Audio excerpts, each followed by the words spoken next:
Olá pessoal, sou Danilo Oliveira. Nós vamos falar agora sobre a questão do início e do fim do modo de vida caipira aqui no Brasil.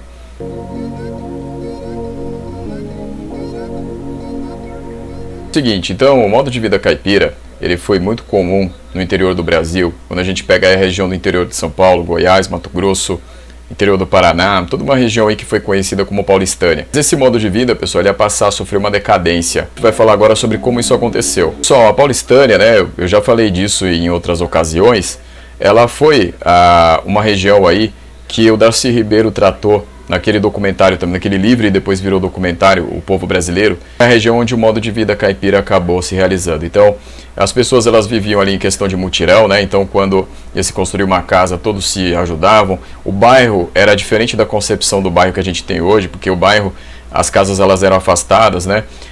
Mas todo mundo se conhecia, e aí tinha muita questão da produção do queijo, e mais ali que só raramente iam ser abatidos, né? Para a questão de consumo próprio, né? Então, isso aí era o modo de vida que havia no interior, né? Então tinha a questão da festa junina, vários costumes aí que uniam essas pessoas que viviam nessa grande região aí que chamava Paulistânia. O que caracterizava aí esse modo de vida era a questão do modo de vida comunitário, né? Então as pessoas elas se auxiliavam, elas não tinham muita relação com o mercado de consumo, né? Então porque essas relações de mercado de consumo ainda não estavam tão estabelecidas no Brasil até mais ou menos a década de 40, né? Então no modo de vida rural, aí você tem uma grande predominância dessa questão da paulistânia e desse modo de vida caipira no interior aí dessas regiões que eu mencionei. Pessoal, a partir dos anos 20, principalmente a partir do final da década, né, a partir ali do que foi a crise de 29, o Brasil ia sentir, né, porque o Brasil exportava café para as potências centrais. Então, os fazendeiros aqui iam sentir e esse modo de vida caipira ia começar a sofrer consequências negativas também.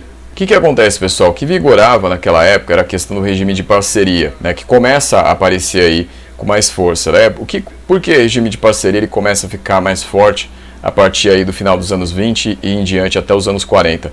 Pelo seguinte, a questão de que os fazendeiros que eram exportadores de café começam a não ter mais como manter sozinhos as suas fazendas.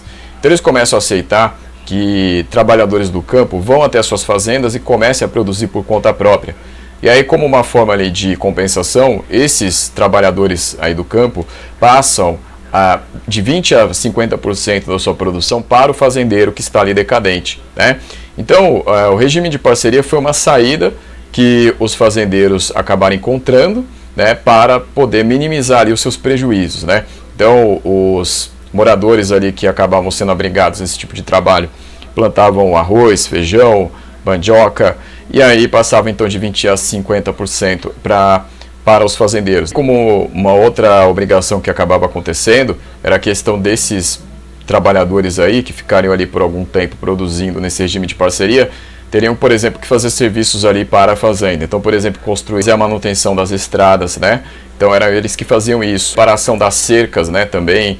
Então eram atividades ali que esses homens e mulheres eram obrigados a fazer devido a esse regime de parceria. Não havia uma questão fixa, né? Então que o nomadismo era muito frequente, né? Então às vezes se ficava ali 2 temporadas trabalhando e depois se ia embora, né? Às vezes se ficava mais tempo, né? Relatos aí de pessoas que ficavam 10 a 12 anos trabalhando. A questão do ritmo de trabalho e a jornada que se fazia ali, pessoal, então o almoço dessas pessoas era 8h30 da manhã, né? E por quê? Porque elas acordavam e começavam a trabalhar entre 4 e 5 da manhã, né? Então 8h30 já era o almoço, meio-dia ali era a hora, por exemplo, de se fazer a merenda, né? Então eles chamam de merenda nessas regiões. Se dormia muito cedo, né? Então se dormia no máximo 8 da noite, né? Então bem diferente aí do padrão atual. Pesquisador chamado Antônio Cândido, um dos pesquisadores mais renomados aí da história, né, do ensino no Brasil, o Antônio Cândido ele tem um livro chamado Parceiros do Rio Bonito, onde ele relata uma experiência de campo que ele teve, né? Porque uma cidade chamada Bofete, no oeste aqui de São Paulo, né, no interior de São Paulo, tinha um modo de vida muito pobre aí, e era esse modo de vida caipira aí em decadência já na época em que ele pesquisou, né?